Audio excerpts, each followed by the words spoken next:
बसबिनी आमर सोनपुर जिला ई दुनियाटा सारा ना पड़ुअछे ई दुनियाटा सारा ना पड़ुअछे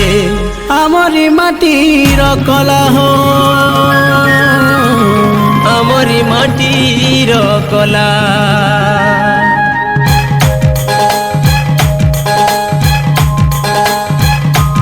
आमे सोनपुरिया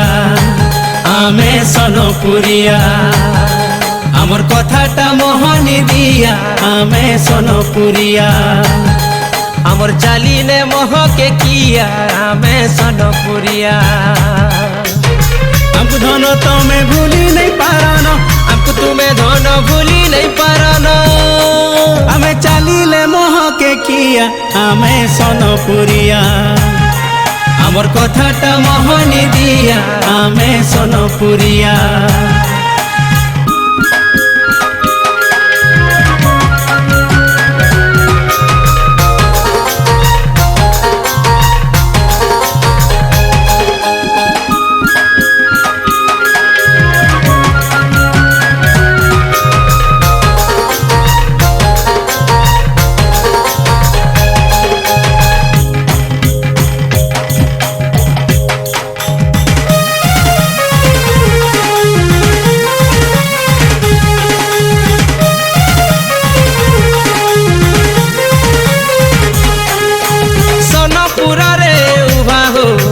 सुरेश्वरी जे आमर मेटा कानी और पाताली श्रीक्षेत्र महानदी दिशुचे सुंदर हो महानदी दिशुचे सुंदर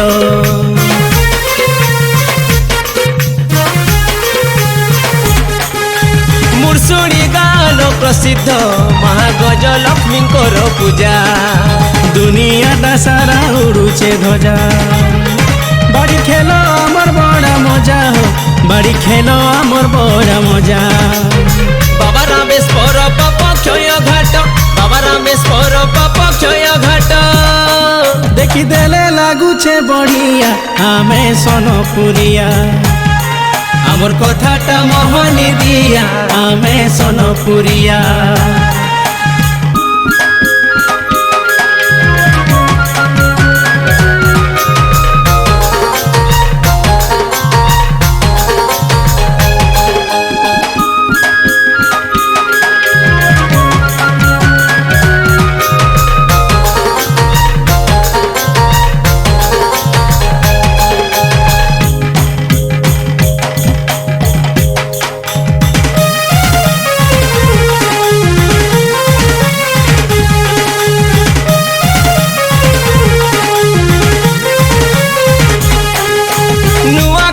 पुष्पुनी हो आमर माटीर बड़ तिहार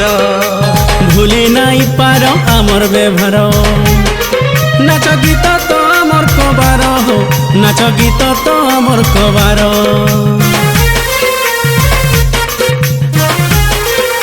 हाँ गुटे डुरे आमे बंधा हो राग रुषा सब भूली करी